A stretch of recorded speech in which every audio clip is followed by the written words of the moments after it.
Tonight, we explore one of history's most radical philosophers, a man who challenged an entire civilization with nothing but a simple lantern.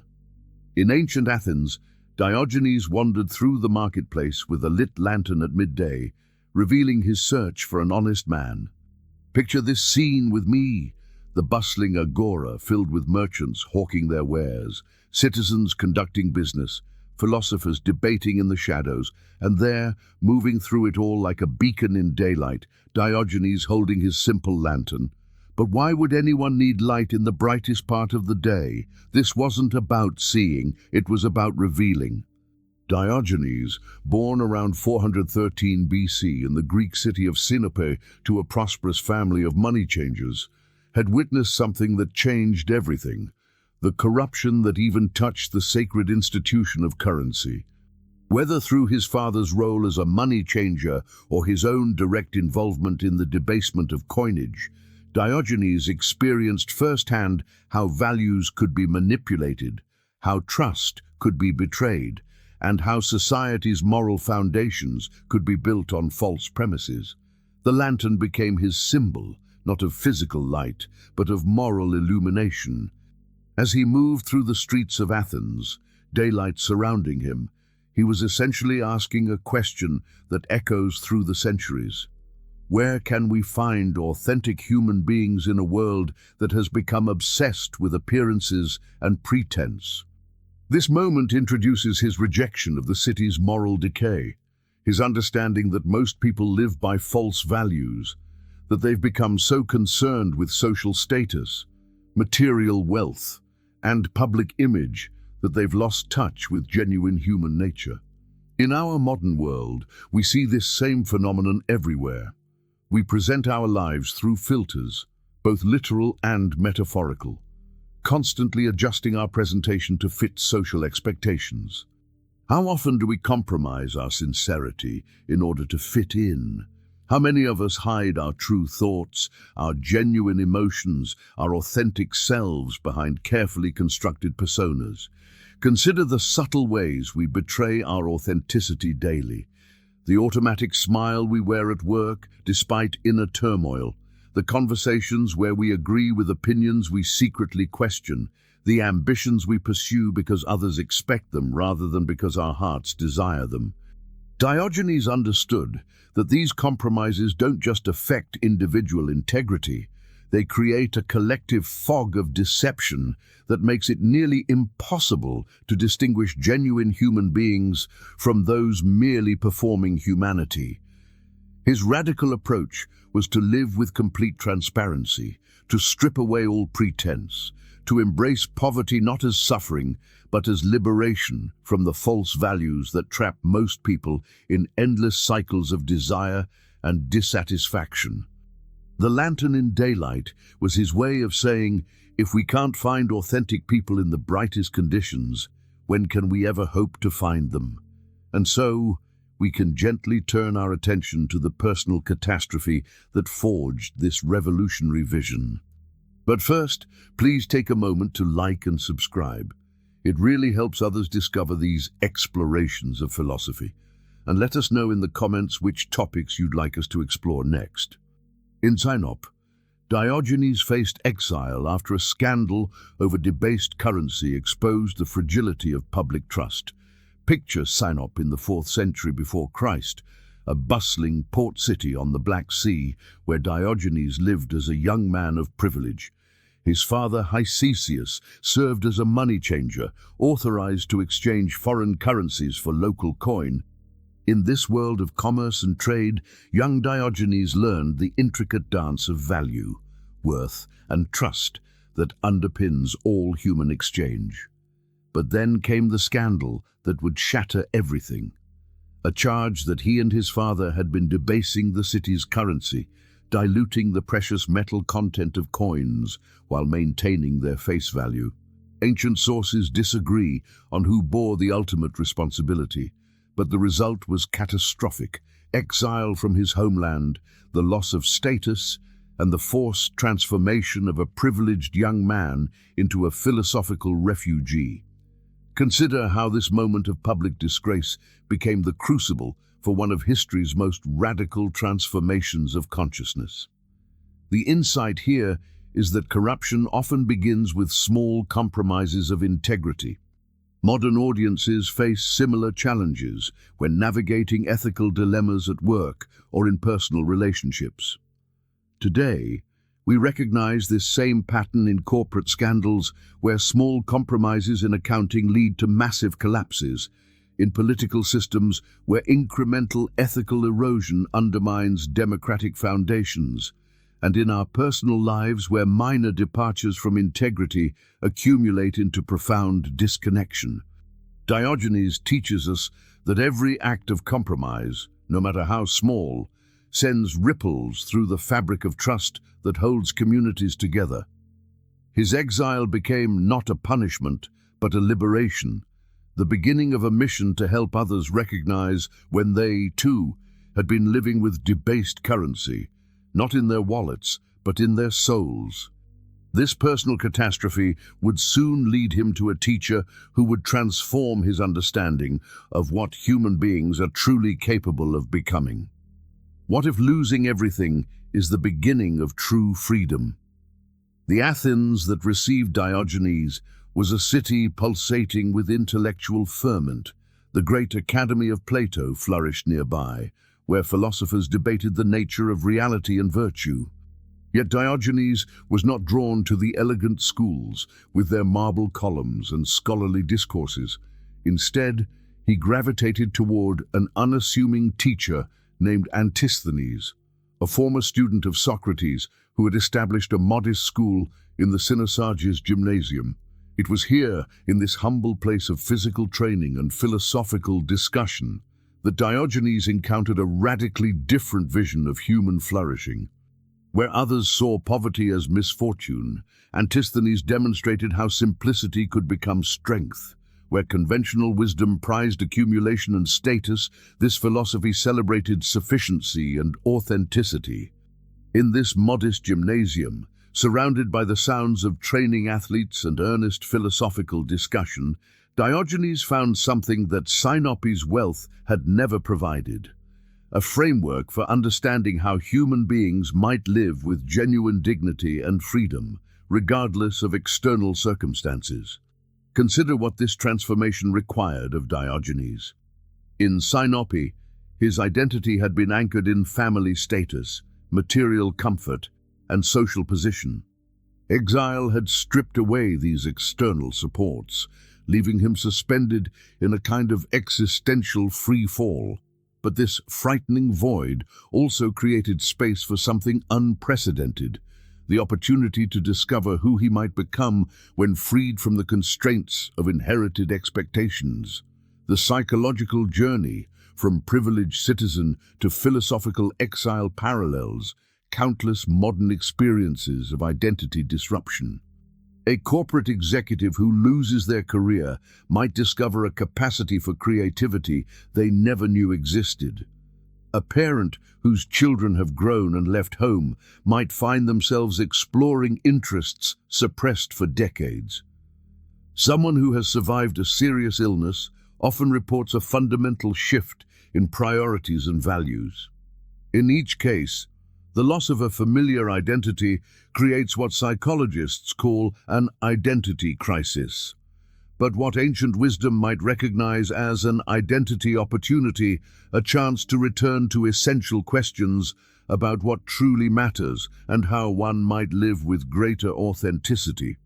What makes Diogenes' transformation particularly compelling is that he did not simply adapt to his circumstances or seek to restore what he had lost. Instead, he used his exile as a laboratory for radical experimentation with human potential.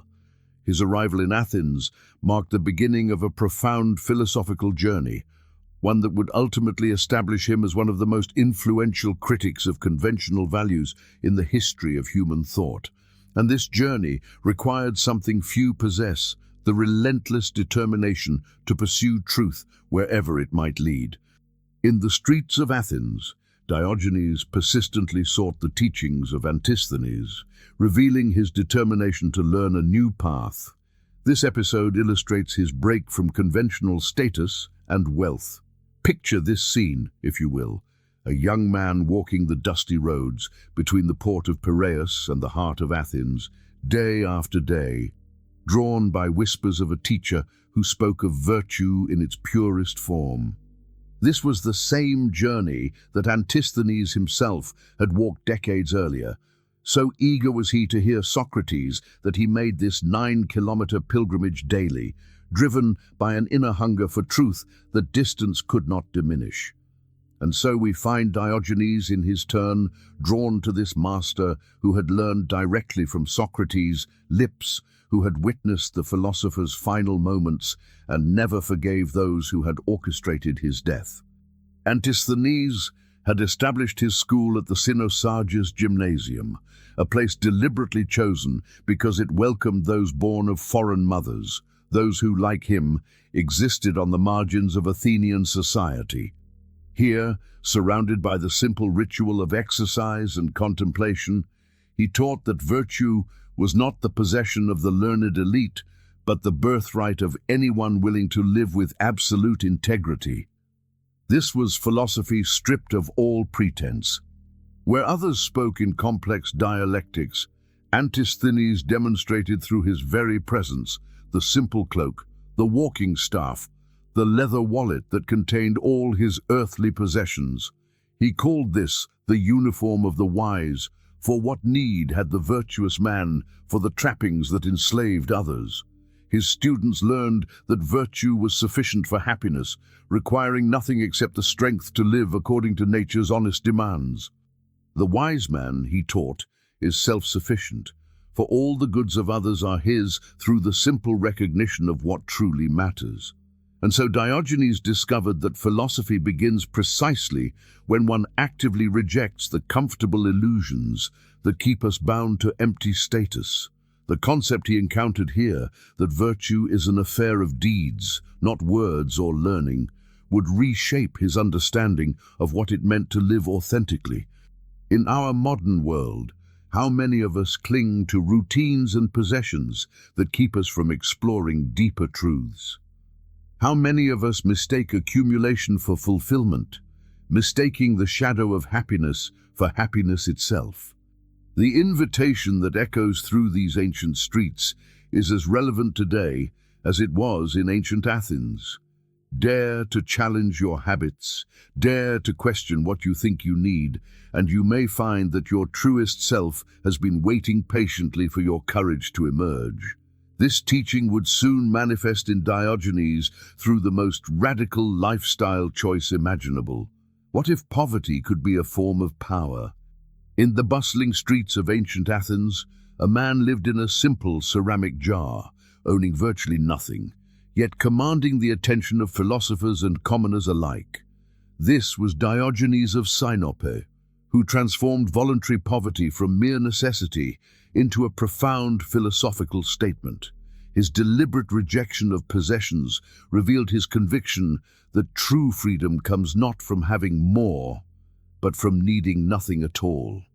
Diogenes understood something that our consumer culture has forgotten, that dependence on material goods breeds not comfort, but anxiety. The ancient Cynics, whose name derives from the Greek word for dog, practiced a radical form of living that questioned every assumption about wealth and status.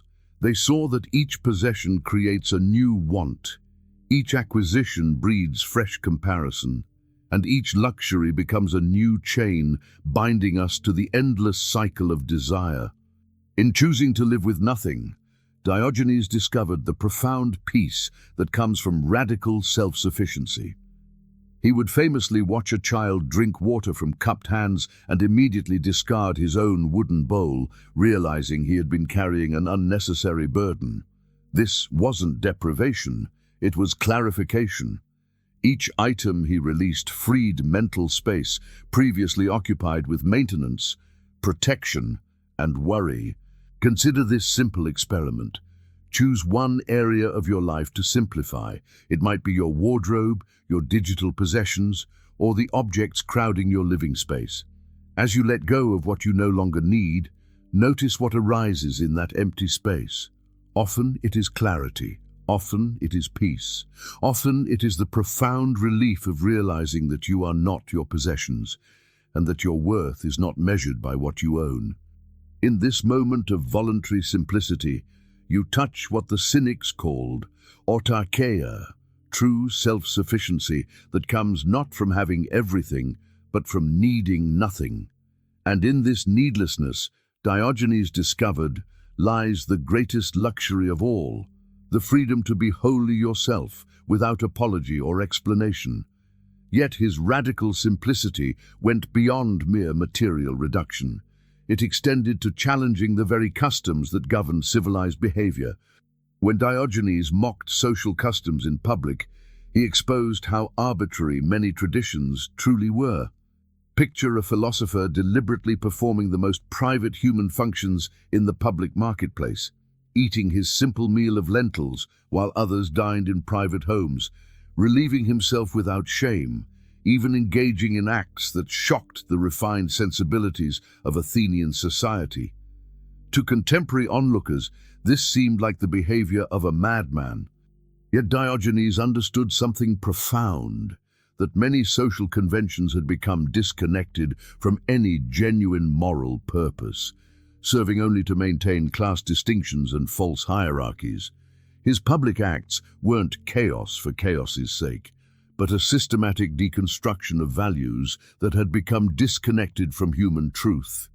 He would eat in public, not because he was hungry for attention, but because he recognized that hunger was natural, while pretending not to be hungry was artificial. When criticized for eating in the marketplace, he responded, "It was in the marketplace that I felt hungry." This simple logic cut through layers of social pretense to reveal a basic truth. If there's no shame in feeling hunger, why should there be shame in satisfying it? Each public act challenged the unspoken rules that governed respectable society. Let that thought settle for a moment, as we recognize how these ancient dilemmas echo in our contemporary struggles with authenticity. Today, we face different pressures to conform, the silent algorithms that reward certain behaviors while suppressing others, the professional codes that demand we hide our humanity in workplace interactions, the unspoken rules about which emotions are acceptable in public spaces. Diogenes' message speaks directly to our contemporary struggle. The customs that seem so important often obscure rather than illuminate what genuinely matters. His radical authenticity reminds us that wisdom lies not in following established patterns without question, but in honestly examining which traditions serve human flourishing and which merely perpetuate empty social theatre. This examination often requires us to ask uncomfortable questions about respectability itself. What if living like a dog reveals the secret of human happiness? The ancient Greeks called him Kion, meaning dog, not as a term of endearment, but as a cutting insult. Yet this philosopher, who lived in a ceramic jar on the streets of Athens, did something remarkable. He took their mockery and transformed it into the most profound teaching about human nature. Like a dog, Diogenes lived without pretense, without the elaborate social masks that most humans wear. He ate when hungry, slept when tired, and spoke with complete directness, all behaviors that seemed shocking to polite Athenian society. But observe the wisdom hidden within this apparent vulgarity. A dog does not pretend to be what it is not. It does not construct elaborate identities or pursue false ambitions. When a dog loves, it loves completely. When it fears, it shows fear. When it needs something, it asks directly. There is no deception, no hidden agenda, no performance. And Diogenes saw in this honest creature something that humans had lost, the ability to live in harmony with their true nature. Dogs possess qualities that philosophy struggles to teach. They are loyal without calculation, honest without effort, content with simple pleasures, and utterly indifferent to social status. When a dog approaches a king or a beggar, it responds to the person's character, not their title. Diogenes observed that dogs live entirely in the present moment, free from anxiety about future status or regret about past mistakes. This natural wisdom, he realized, represented the authentic state from which human civilization had departed. The Cynics, as his philosophical school came to be known, understood that society's artificial rules often led people away from their authentic selves. While citizens of Athens spent their days accumulating wealth, competing for status, and following complex social protocols, Diogenes lived simply in a clay jar, owning nothing but what he could carry, yet claiming to be happier than any king. He demonstrated what the ancient Greeks called autarkia, complete self-sufficiency that comes not from having everything, but from needing very little. His famous declaration that "other dogs bite their enemies, I bite my friends to save them," reveals the profound wisdom of his chosen identity, that truth-telling, however uncomfortable, is the highest form of care. And so we arrive at the profound question that Diogenes poses to each of us. What would it mean to live more like that honest dog, less like the complex social actors we have been trained to be? His philosophy reminds us that nature offers clear guidance. We are born with innate wisdom about what we truly need versus what we think we want. The dog does not need a luxury bed when a simple blanket will do. It does not need an elaborate meal when basic sustenance satisfies. Most importantly, it does not need to pretend to be something it's not in order to be accepted and loved. This ancient teacher, living in his humble jar beneath the Greek sun, was not promoting crude behavior for its own sake. He was demonstrating something far more subtle and powerful, the freedom that comes from refusing to live according to others' expectations. Yet his dog-like honesty would lead him to an even deeper insight about the nature of value itself. From his experience with debased currency, Diogenes discovered a metaphor that would define his entire philosophical mission. He dedicated his life to what he called revaluing the currency of human values, exposing how communities praise the wrong virtues and invest in worthless pursuits while ignoring what truly enriches human life. If society could arbitrarily assign value to pieces of metal, he realized it had equally arbitrary standards for measuring human worth, success, and virtue. His insight is that moral worth must be measured by integrity rather than status, by character rather than credentials, by authentic virtue rather than socially approved achievements. Picture the same marketplace where citizens would carefully examine each coin, testing its weight and metal content. And yet, Diogenes observed, these same vigilant merchants would blindly accept society's false values, applauding wealth that came from exploitation, honoring status built on deception, praising achievements that served only ego rather than genuine human flourishing. Like debased currency, these social values had lost their true worth, yet everyone pretended they retained their original value.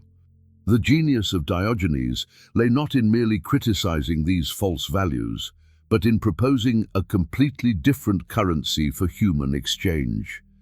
He suggested we measure people not by what they possess, but by their consistency between thought and action, not by their social position, but by their commitment to truth, not by their accumulated wealth, but by their freedom from unnecessary desires, not by their power over others, but by their mastery of themselves. This was revolutionary thinking in a world that had never questioned the fundamental assumptions about what made a life valuable. In our digital age, where influence is measured in followers and worth is quantified through engagement metrics, where algorithms determine visibility and success is calculated by reach, Diogenes' ancient critique resonates with startling precision.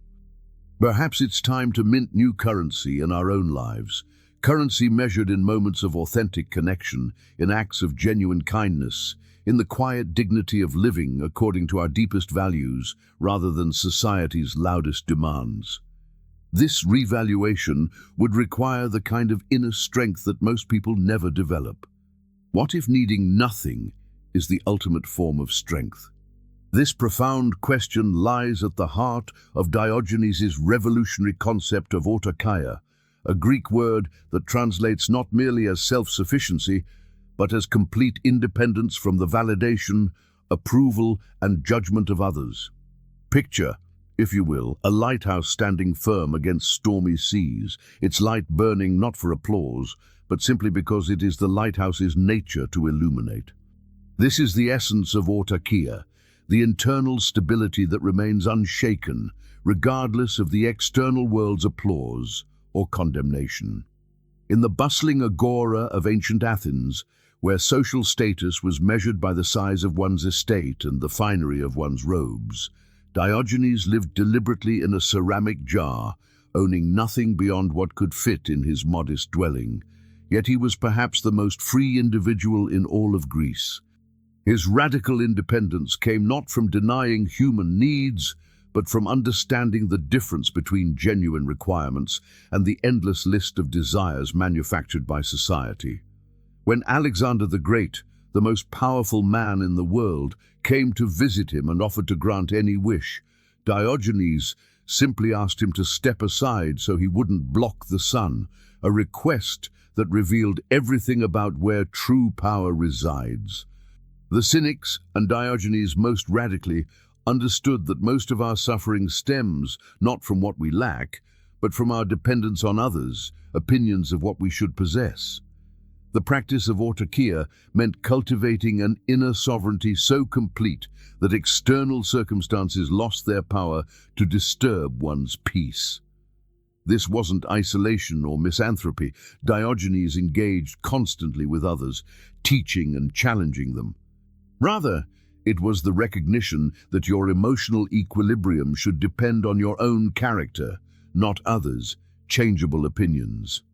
True strength emerges not from building walls against others, but from cultivating an inner core so stable that you can engage with the world from a place of genuine choice rather than desperate need. This is the wisdom Diogenes lived. The powerful person needs nothing, while the needy person, despite having everything, remains weak. Practically, autokeia in the 21st century might look like establishing your worth through principles rather than achievements, finding identity in character rather than credentials, and measuring success by internal peace rather than external metrics. Imagine approaching your relationships not from a place of seeking completion through others, but from a place of choosing connection from fullness rather than emptiness. Picture handling workplace challenges from a foundation of self-respect that remains intact regardless of outcomes.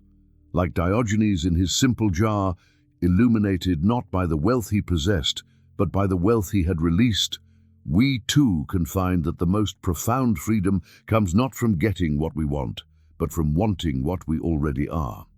In this gentle truth, the ultimate strength reveals itself, not in needing everything, but in needing nothing beyond what lives eternally within our own hearts. And this strength manifested in Diogenes through his fearless practice of speaking truth to power. When Diogenes spoke bluntly to the powerful, he revealed the liberating effect of truthfulness. This was no casual act of rudeness, but rather something the ancient Greeks called parrhesia, a concept that goes far beyond simple honesty. Parrhesia means literally to speak everything, but it carries within it the deeper obligation to speak truth for the common good, even when it comes at personal risk. Imagine standing in the ancient Athenian assembly, where citizens were free to speak almost anything, yet still faced the very real possibility of being charged with impiety or corruption for saying the wrong thing to the wrong people at the wrong time. This was the world where Socrates was executed for supposedly corrupting the youth, where speaking truth to power could literally mean the difference between life and death. Diogenes didn't merely practice parrhesia, he became its embodiment. While others calculated the safety of their words, he moved through the world with what the Greeks called shamelessness, not the modern meaning of lacking shame, but rather the courage to strip away all pretense and speak the naked truth. When Plato defined man as a featherless biped and received applause for this definition, Diogenes plucked a chicken and brought it to Plato's academy, declaring, "Here is Plato's man." This wasn't mere mockery, it was parrhesia in action, demonstrating that clever definitions divorced from reality serve only to inflate the philosopher's ego while obscuring rather than revealing truth. Picture him walking through the marketplace, calling out the contradictions he saw in those who claimed to be wise or virtuous. He wasn't trying to be provocative for its own sake, but rather acting as a kind of philosophical mirror, reflecting back to people the gap between their public personas and their private realities. But here's what makes Diogenes' parrhesia particularly profound. It wasn't destructive for its own sake. In our modern workplaces and communities, we often encounter the paralysis of fear, the employee who sees problems but remains silent, the community member who recognizes injustice but doesn't speak up, the friend who watches another heading toward poor decisions but avoids difficult conversations. Diogenes understood that truth has a liberating quality, not because it always feels good to hear, but because it cuts through the web of illusions that keeps us trapped in cycles of pretense and conformity. His harsh words to the powerful weren't acts of cruelty, but acts of liberation, attempts to wake people from the sleepwalking existence of social performance. The practice of parrhesia, as Diogenes understood it, requires both courage and compassion. It's not the reckless sharing of every harsh thought that comes to mind, but rather the careful, considered act of speaking truth when it serves the greater good, grounded in genuine care for those who need to hear it. In our contemporary context, this might mean the manager who addresses systemic problems rather than maintaining surface-level harmony, the citizen who calls out political hypocrisy despite social pressure to remain quiet, or the friend who offers difficult feedback because they value the relationship enough to risk discomfort. Each of these moments of parrhesia carries within it the potential to disrupt systems built on pretense and create space for authentic human connection. And in that disruption, we often find the freedom we've been seeking all along. This commitment to truth-telling found its most visible expression in Diogenes' choice of dwelling. In the Athenian agora, amid the bustling marketplace where merchants hawked their wares and philosophers debated in shaded colonnades, Diogenes chose the most unlikely of dwellings. He made his home in a pithos, a large ceramic storage jar, the kind typically used to hold grain or wine. This was no accident, no desperate measure born of poverty alone. It was a deliberate philosophical statement carved into the very fabric of his daily existence. Imagine, if you will, the scene that greeted the citizens of Athens each morning. While they returned to their carefully appointed homes, their beds dressed in fine linens, their walls adorned with decorations meant to impress visitors, there lay Diogenes, curled within his earthen vessel, as content as any king in his palace. Perhaps more so. For in that simple jar, he had discovered something that eluded those who surrounded themselves with luxury. He had found genuine freedom. The pithos was more than shelter. It was a mirror held up to Athenian society, reflecting back the absurdity of their endless accumulation. Consider what Diogenes was truly revealing through this choice. In ancient Greek culture, the home was a symbol of status, of achievement, of one's place in the social hierarchy. The wealthy competed to build grander structures, to fill them with more beautiful objects. Yet Diogenes observed that these possessions did not bring peace. Instead, they brought anxiety. The more one owned, the more one had to protect, to maintain, to worry about losing. His jar required nothing. It could not be decorated or expanded. It served precisely one function, to shield his body from the elements while he slept. And in that elegant simplicity, Diogenes discovered that comfort, as we typically understand it, can become a kind of imprisonment. Each luxury we acquire adds another bar to an invisible cage. Each possession demands our attention, our time, our energy. We become servants to the very things we believed would serve us. Legend tells us that when Alexander's army was marching, soldiers accidentally knocked over Diogenes' jar. The philosopher simply found another one. No insurance claims, no property disputes, no attachment to this particular vessel over any other.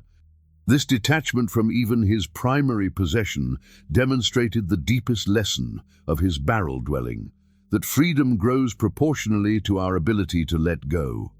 Let that thought rest for a moment as we consider how profoundly this ancient insight speaks to our present condition. Today, we live in an age of unprecedented abundance. Our homes are filled with objects our grandparents could never have imagined. We have closets overflowing with clothes we rarely wear, drawers stuffed with gadgets we have forgotten we own, storage units rented to hold the excess that cannot fit within our walls. And yet, despite this material wealth, many feel a persistent heaviness, a sense of being burdened by the very life they have constructed. Researchers now speak of decision fatigue, the mental exhaustion that comes from managing too many choices, too many possessions, too many obligations. There is a reason why the minimalist movement has gained such momentum in recent years.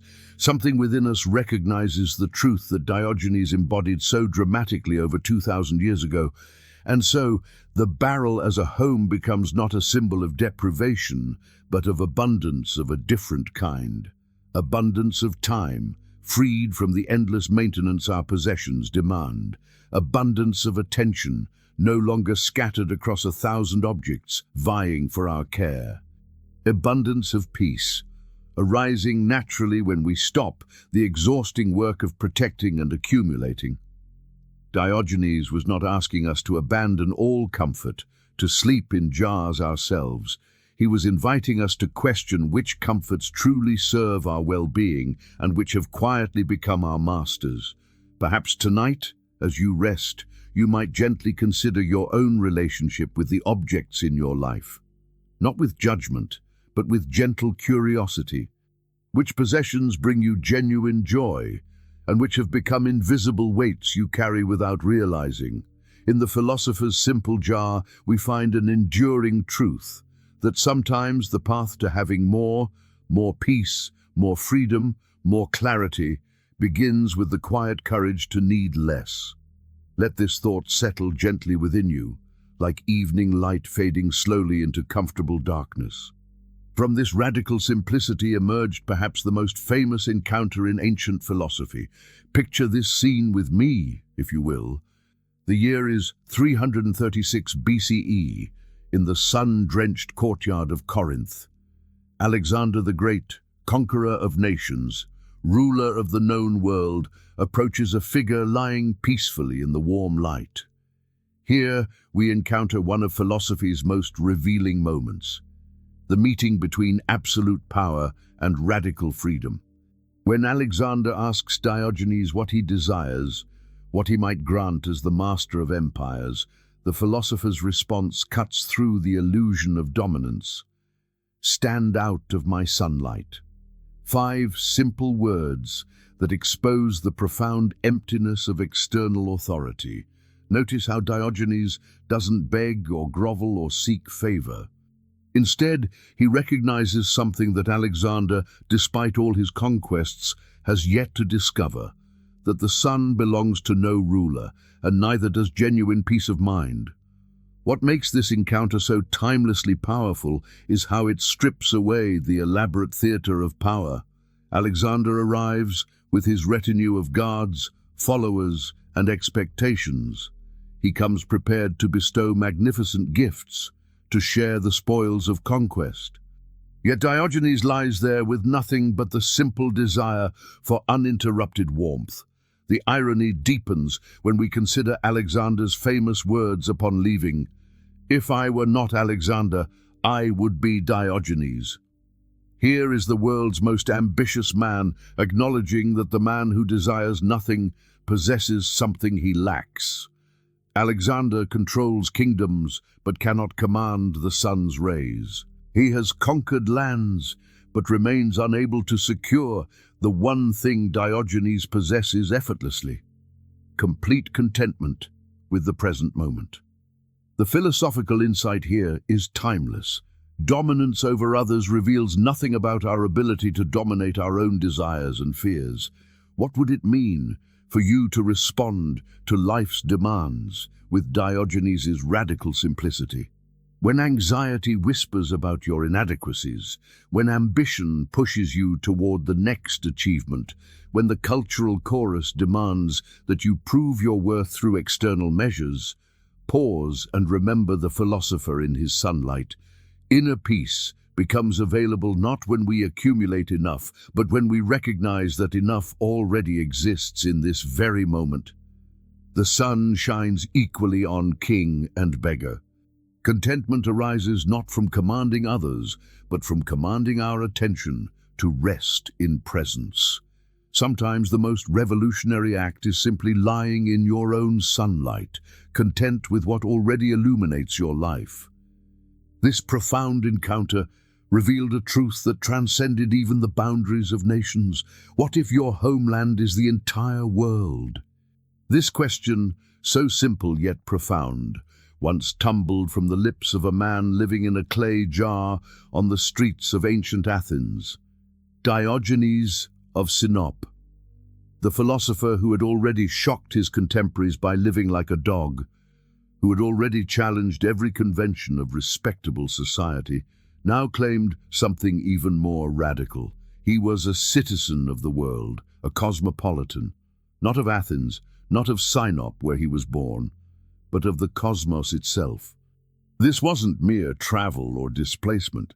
It was a fundamental redefinition of belonging that would echo through the centuries. Picture this scene. While others fought over city-states, while empires rose and fell with the boundaries of their territories, this unsheltered philosopher declared that his true country was everywhere and everyone. In an age of narrow allegiances and fierce local loyalties, this was intellectual lightning. But what did Diogenes mean by this extraordinary claim? To understand his cosmopolitanism, we must first grasp what he was rejecting. In the ancient world, your identity was inseparable from your polis, your city-state. To be Athenian meant certain customs, certain gods, certain obligations to fellow citizens above all others. To be Sinopean meant loyalty to Sinope, its markets, its walls, its particular way of life. When asked where he came from, Diogenes refused to name a city. Instead, he proclaimed himself a cosmopolites, a citizen of the world. This was the first recorded use of the term cosmopolitan, and it represented a revolutionary expansion of moral consideration. Diogenes, having been exiled from Sinope and having rejected the pretensions of Athens, discovered something remarkable: that his essential humanity remained constant regardless of geography. The man who needed little more than a patch of earth and daylight to live fully had uncovered a truth that would transform how we think about home itself. His cosmopolitanism wasn't about abandoning local connections. It was about transcending the limitations that localism imposes on our compassion and our vision. Today, in our interconnected age of global challenges, Diogenes' ancient insight speaks with remarkable prescience. Climate change, pandemic diseases, economic interdependence. These problems recognize no borders, no city-state boundaries, no national allegiances. The plastic in our oceans affects every shore. The carbon in our atmosphere warms every continent. The innovations in our laboratories can heal or harm every human community. When we face issues that transcend the local, do we not need precisely the kind of universal perspective that Diogenes advocated? His citizen of the world wasn't a rootless wanderer, but someone whose sense of responsibility extended as far as human need extended. So how might we, in our comfortable modern lives, begin to inhabit this broader citizenship that Diogenes described? It might begin with small shifts in perspective.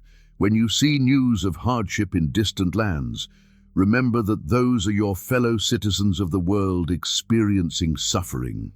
When you make choices about consumption, consider how your decisions ripple across continents and generations. When you encounter strangers, remember Diogenes' teaching that wisdom and worth aren't confined to those who share your postal code or passport. The invitation isn't to abandon love for your particular place or people, but to expand your definition of us until it encompasses all of humanity. In this way, the ancient philosopher's radical claim becomes a practical invitation to carry the responsibilities of global citizenship while remaining rooted in local love. The citizen of the world begins, perhaps, with simply seeing the world as home. And this expansive vision required living philosophy rather than merely discussing it.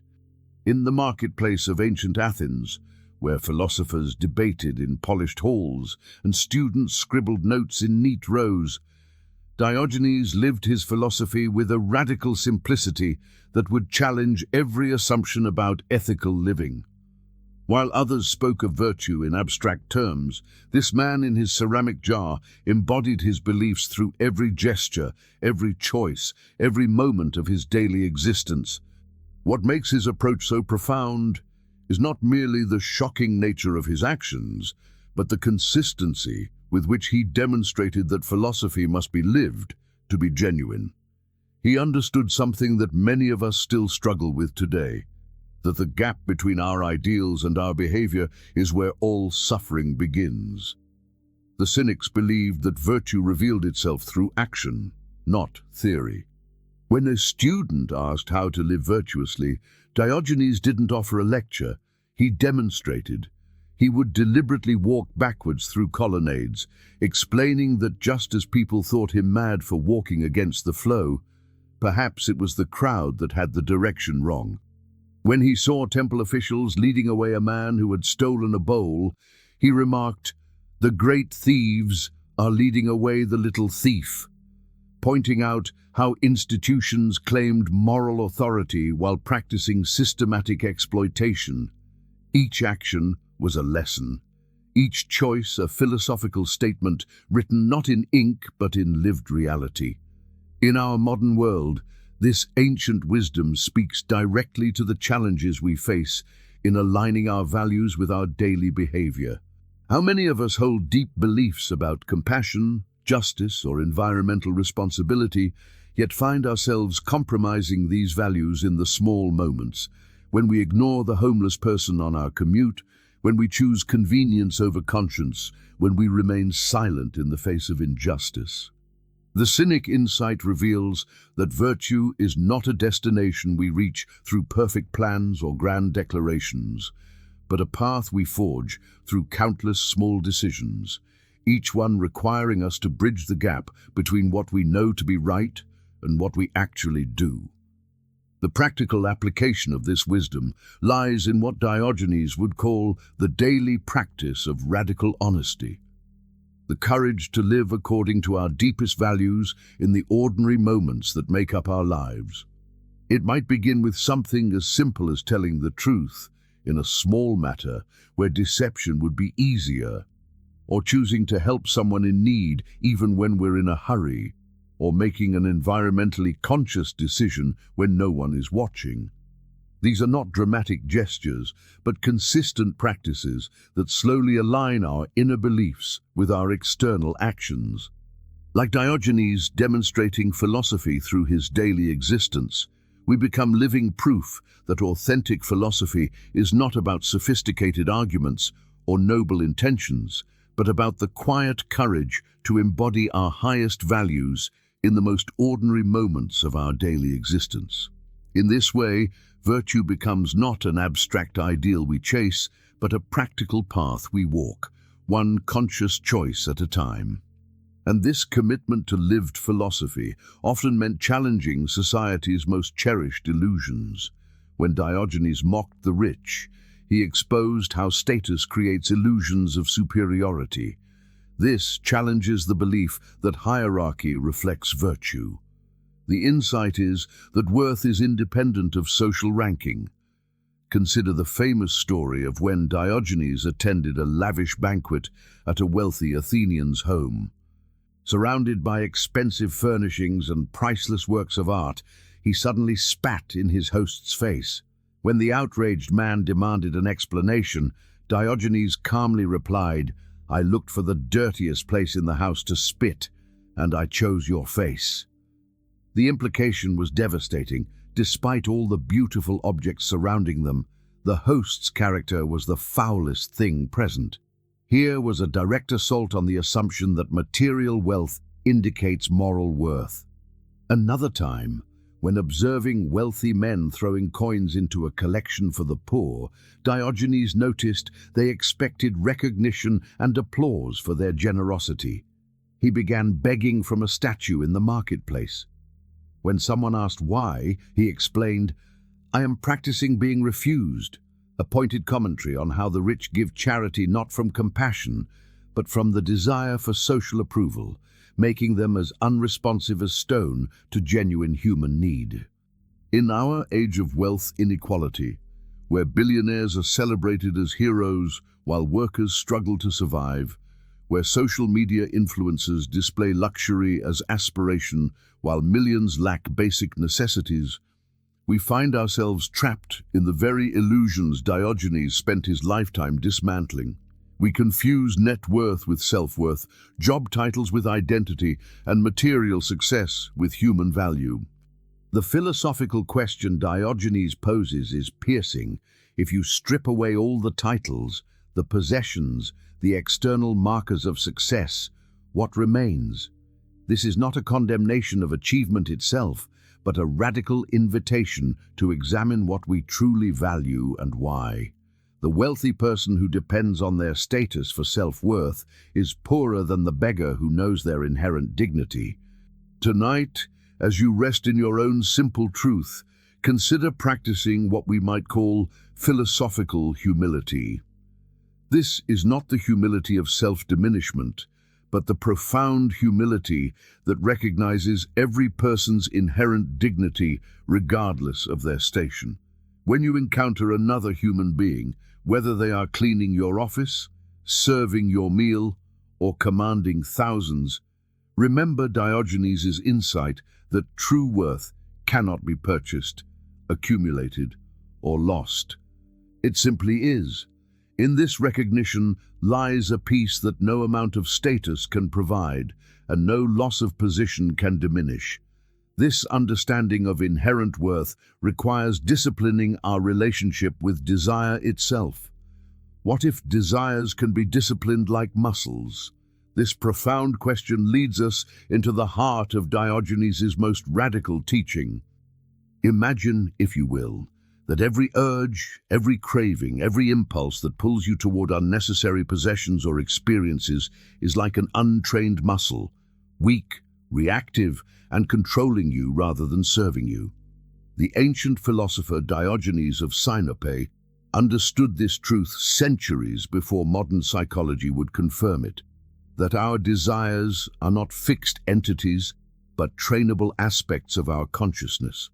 He discovered that through deliberate practice, through the conscious choice to need less rather than more, we can transform our relationship with contentment itself. But how does one train desire? How does one build the muscle of restraint in a world that profits from our endless wanting? The Cynic school, founded by Antisthenes and perfected by Diogenes, understood desire as a form of spiritual training, what the Greeks called ascesis, a disciplined practice of the soul. Just as an athlete builds physical strength through deliberate resistance, Diogenes built psychological resilience through deliberate exposure to discomfort. Famously, he would embrace statues covered in snow during Athens's cold winters, teaching his body and mind that comfort was a preference, not a necessity. He would walk barefoot on hot sand in summer, training himself to endure what others found unbearable. Each moment of voluntary hardship became strength. Each choice to endure discomfort became wisdom. When others shivered in light cold, Diogenes had trained himself to remain unmoved by temperature. When others craved elaborate meals, his ascetic practice had taught him to find satisfaction in the simplest food. This was not mere asceticism. It was the profound recognition that the mind which can master its desires holds the key to an unshakable serenity that no external circumstance can disturb. Modern neuroscience now confirms what Diogenes intuited, that consistent practice in delaying gratification literally rewires the brain for greater happiness and emotional stability. The famous marshmallow test studies show that children who can resist immediate temptation develop better life outcomes, precisely because they've strengthened the neural pathways of self-control. Diogenes was performing ancient ascesis to achieve what we now understand as neuroplasticity, the brain's ability to form new patterns through repeated practice. When we practice restraint, whether in our consumption of media, our accumulation of possessions, or our constant seeking of entertainment, we discover something remarkable, that the peace we were seeking was never in the thing desired, but in the spaciousness of the mind that no longer needs it. Tonight, as you reflect on your own desires, remember Diogenes' gentle wisdom, that the path to serenity is not through getting everything we want, but through training ourselves to want less.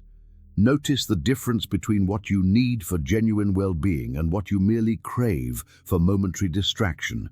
Practice the ancient art of looking without longing. Observe the beautiful things around you without the automatic impulse to possess them. Each such moment of conscious restraint is like a rep at the gym of the soul, building the muscle of inner freedom.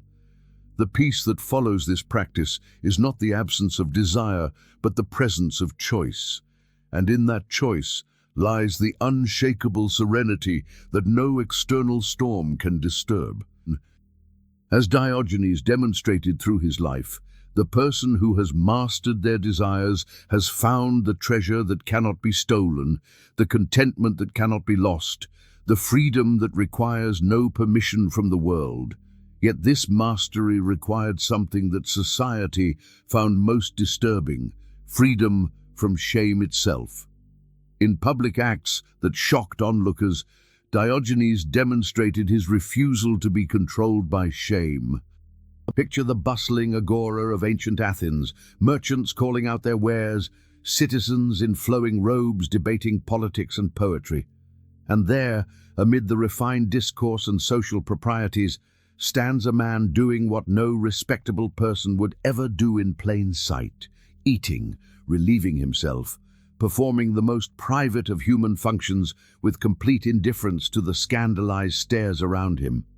The Athenians called him the dog, and he embraced this title with something approaching joy, for Diogenes understood something that would take humanity millennia to fully grasp: that shame is often not a moral compass at all, but a chain forged by convention and wielded by society to keep us performing, endlessly performing, for an audience whose approval we desperately seek but can never truly secure.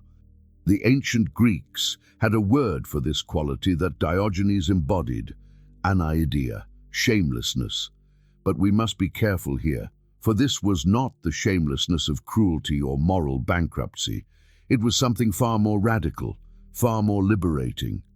The Cynics made what they called a cult of shamelessness, not because they believed themselves beneath modesty, but because they considered themselves superior to it. They recognized that so much of what we call decorum is merely the performance of respectability, a theater we stage not for ourselves, but for the judgment of others.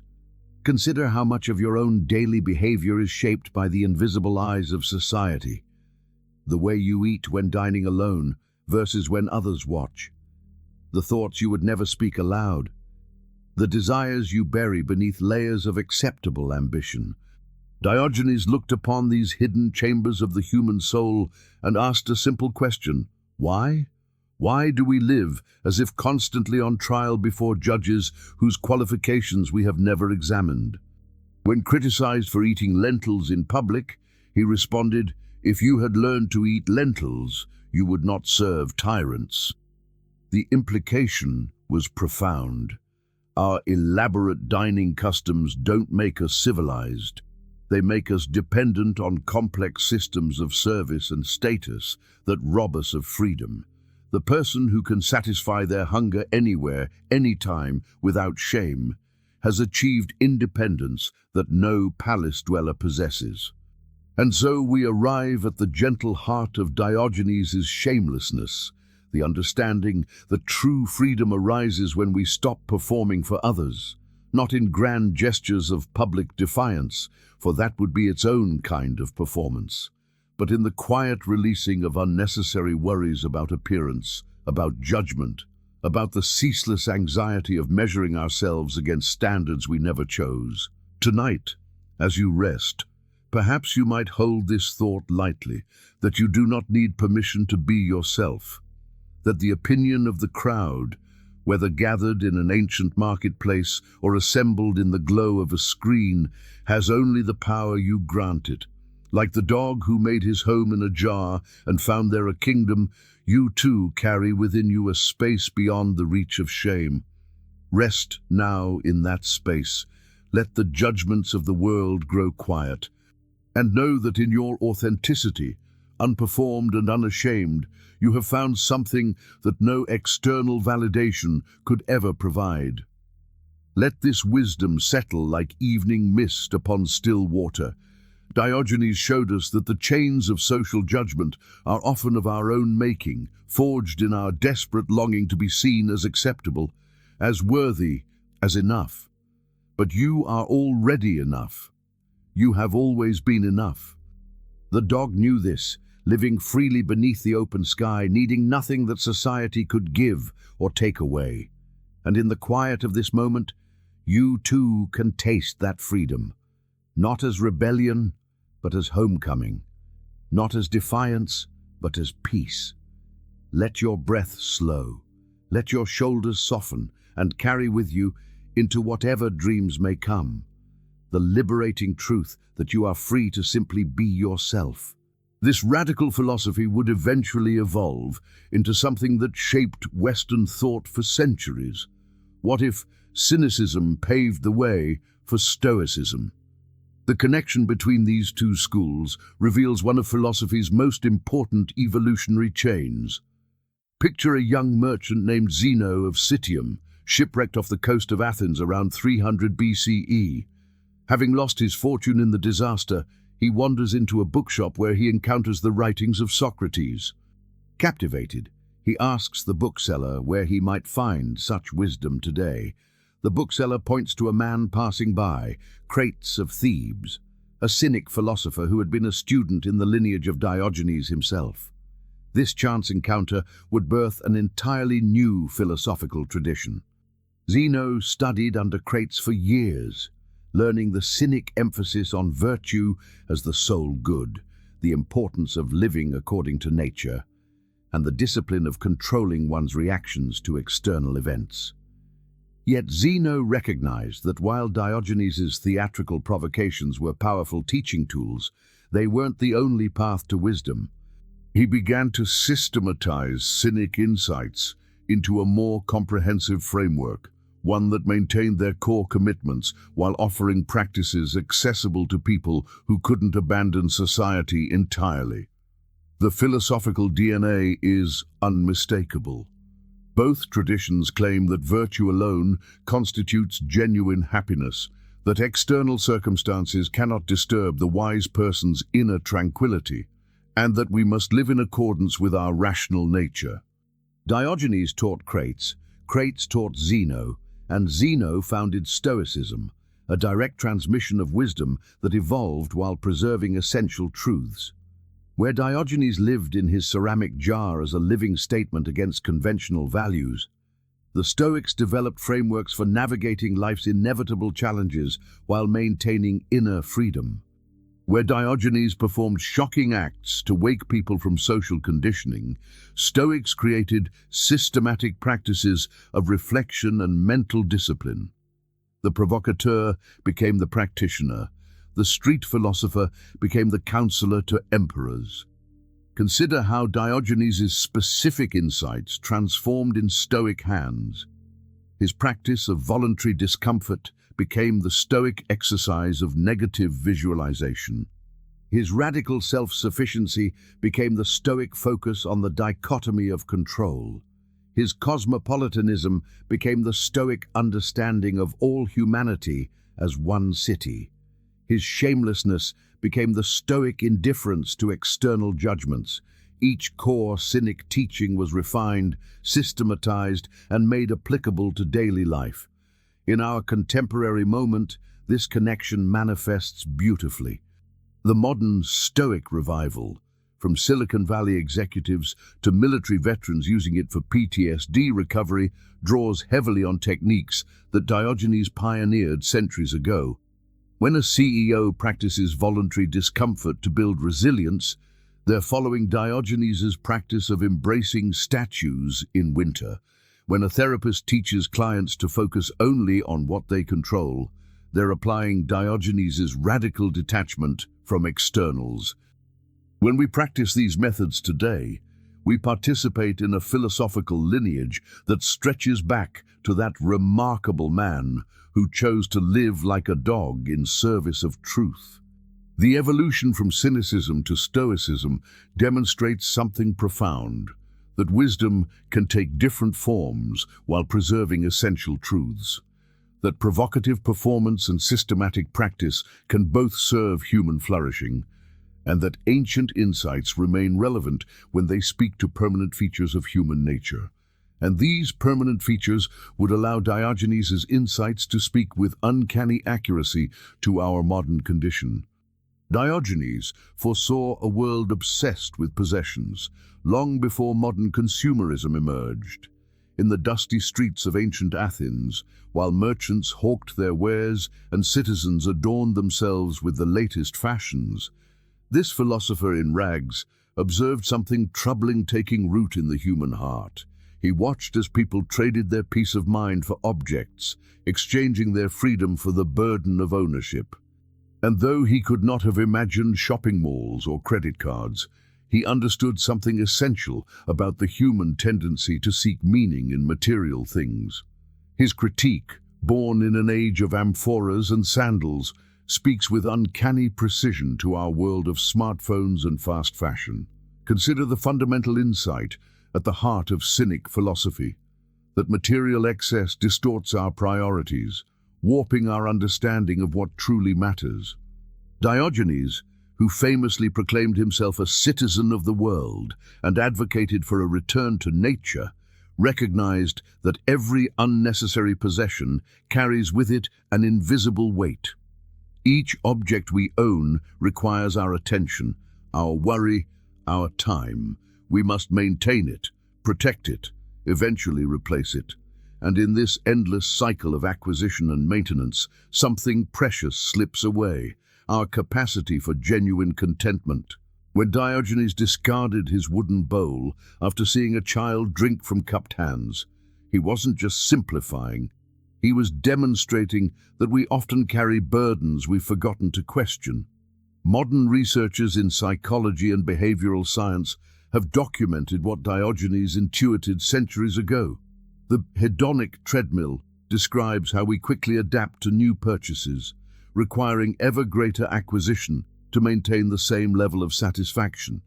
Studies reveal that beyond meeting our basic needs, additional wealth contributes little to lasting happiness and may actually decrease well-being by creating new anxieties and obligations. Yet we continue to strive, to accumulate, to fill our homes and our lives with things we do not need, chasing a satisfaction that perpetually recedes before us like a mirage in the desert. Modern trends of overconsumption reflect this ancient warning with startling accuracy. Think of how algorithms curate endless feeds of products tailored to manufacture desire, how storage units multiply across our landscapes to hold the overflow of our abundance. An entire industry built on the premise that our possessions exceed our living space. The average American home today contains over 300,000 individual items.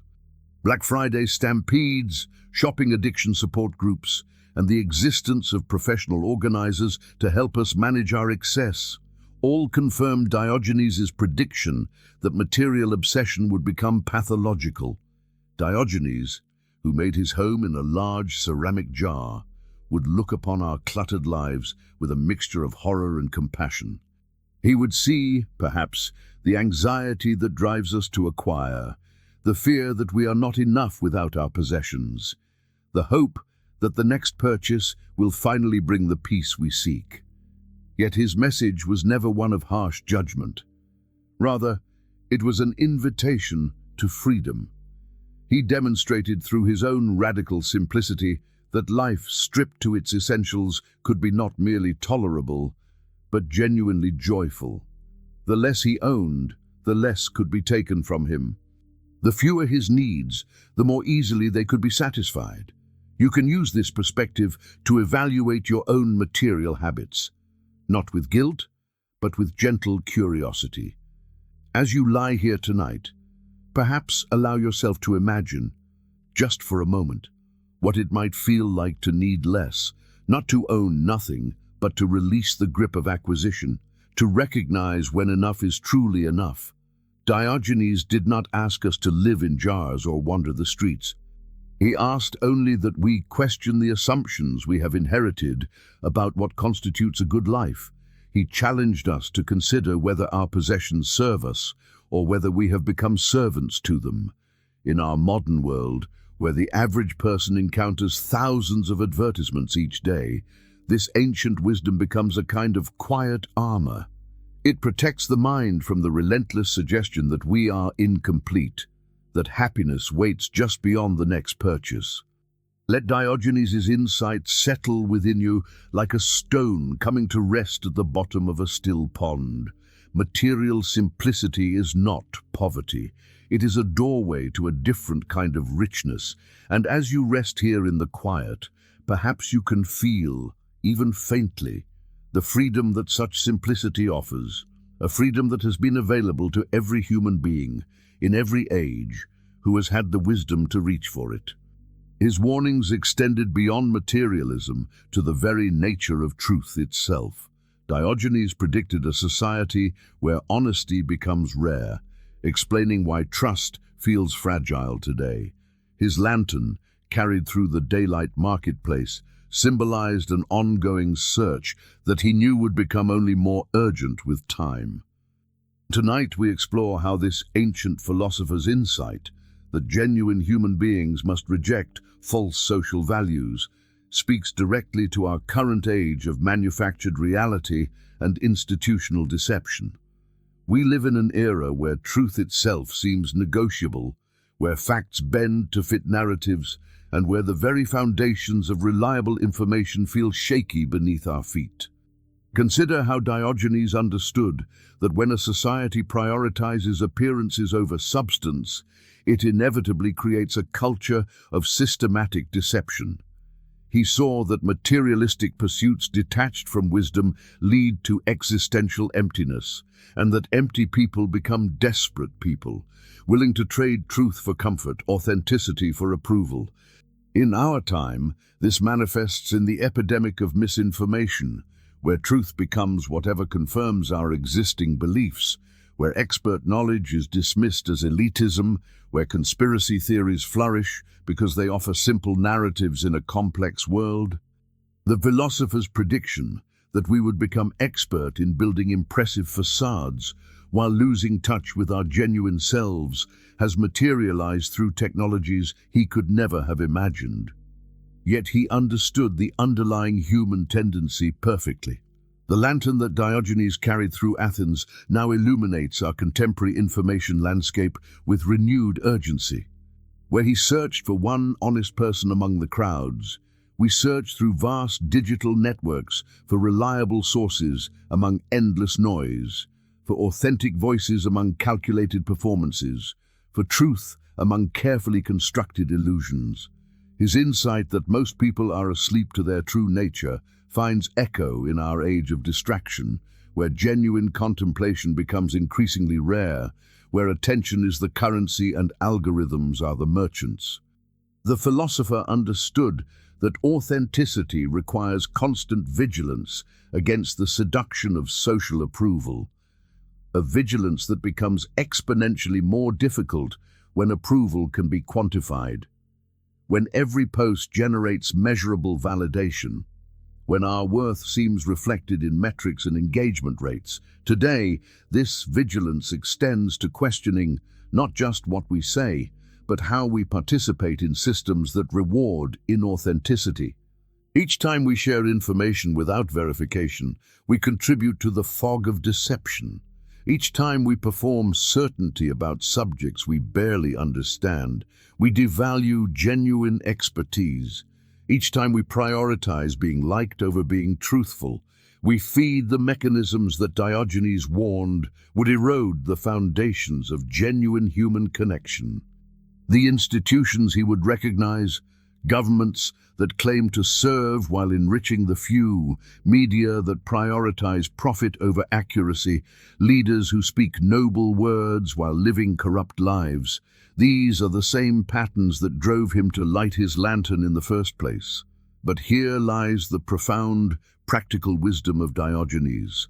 Authenticity must be cultivated deliberately, like tending a garden where honesty requires consistent attention and care.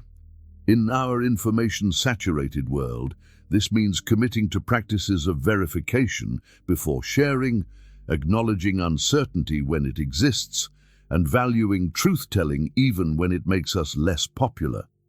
It means asking ourselves, am I presenting my authentic perspective, or am I performing for an audience? Am I seeking genuine understanding, or just winning arguments? Am I contributing to clarity or to confusion? These questions, asked honestly, become acts of resistance against the tide of deception. The philosopher's message is ultimately hopeful. While our cultural moment makes authenticity more challenging, it also makes it more necessary and more revolutionary than ever. In choosing to speak and live with radical honesty, we honor not just philosophical tradition, but our deepest human capacity for genuine connection and mutual understanding. Every moment we choose truth over comfort, authenticity over approval, substance over appearance, we strike a match in the darkness that Diogenes warned about. The lantern continues to burn, waiting for us to pick it up and illuminate our own path toward truth. And in walking that path, we discover what Diogenes knew all along, that the honest life, however difficult, offers rewards no deception can provide. What if fulfillment grows as desires shrink? Picture a garden where each unnecessary weed we remove allows the essential plants to flourish more vibrantly. This is the profound paradox that Diogenes discovered in his simple life, that liberation begins not by accumulating more, but by carefully discerning what we truly need. In his bare existence in Athens and Corinth, he found something that escapes so many of us today, the gentle satisfaction of wanting little, needing less, and discovering an unexpected abundance in what remains. Consider how Diogenes lived in deliberate poverty, yet reported feeling richer than Alexander the Great. His philosophy wasn't about denial for its own sake, but about understanding the profound difference between wants and needs. When we strip away the unnecessary, we create space for what genuinely matters. Like clearing a cluttered room, the more we remove what serves no purpose, the more clearly we can see and appreciate what truly belongs in our lives. The mathematician and philosopher Bertrand Russell would later echo this insight. It is the preoccupation with possessions, more than anything else, that prevents us from living freely and nobly. Diogenes discovered this truth millennia earlier through direct experience rather than theoretical reflection. The serenity Diogenes discovered wasn't born from having nothing, but from needing nothing unnecessary. He found that freedom emerges not from acquiring more possessions, but from recognizing how little is actually required for genuine contentment. His simple life became a testament to the human capacity to be profoundly satisfied with life's essential elements: shelter, food, wisdom, and connection to nature. This wasn't asceticism born of punishment, but a gentle recognition that our desires, when left unchecked, become the very chains that bind our peace of mind. Every craving satisfied births two more in its place. Every possession acquired demands maintenance, protection, and eventual replacement. The cycle perpetuates itself until we find ourselves working endlessly to support a lifestyle we barely have time to enjoy. Today, many seek this clarity through minimalism or meditation, unknowingly following a path that Diogenes walked over 2 millennia ago. The minimalist recognizes that owning less frees time, space, and mental energy for what matters. The meditator discovers that inner peace doesn't require perfect external circumstances. Both are rediscovering what the Cynic philosopher embodied, that the kingdom of contentment lies not in the world we acquire, but in the desires we release. When we practice wanting less, we don't diminish our lives. We concentrate them, like reducing a sauce to its essential flavor, like polishing a stone until its natural beauty emerges. And so, in this moment of quiet contemplation, we can carry forward Diogenes' most profound insight, that the path to fulfillment is found not in the expansion of our desires, but in their thoughtful reduction. The value of needing little reveals itself in the spaciousness of mind it creates, the peace it cultivates, and the authentic freedom it grants.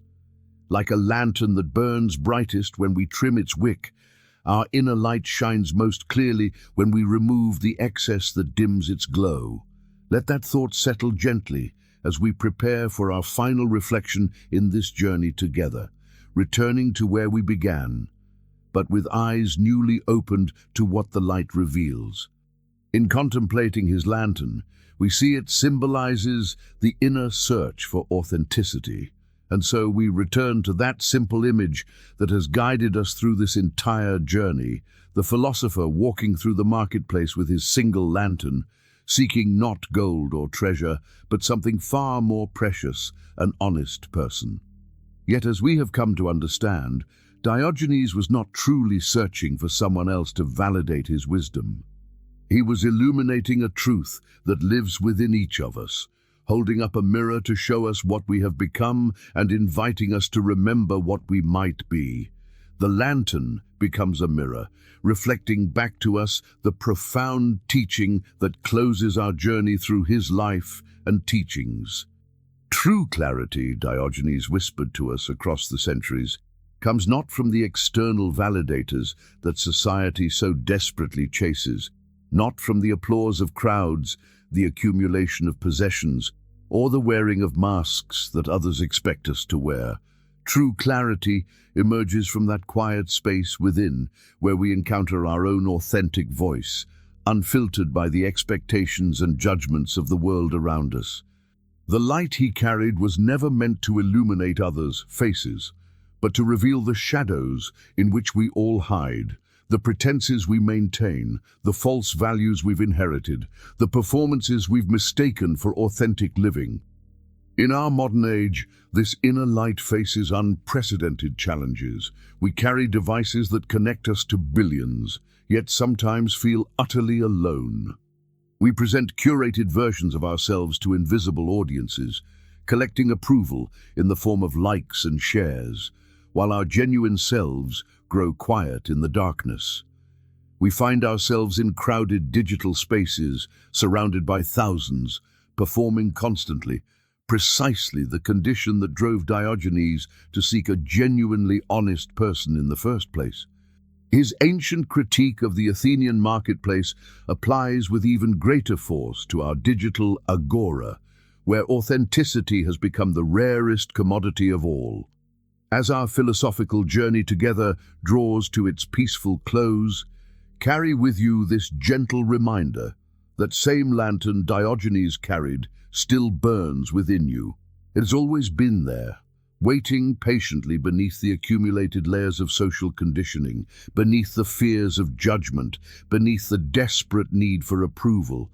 When the world's noise grows too loud, when you forget who you truly are beneath all the roles you play, simply return to your own inner truth.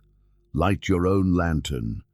Not to search for honest people in the world around you, but to illuminate the honest person you already are, waiting to be recognized and embraced.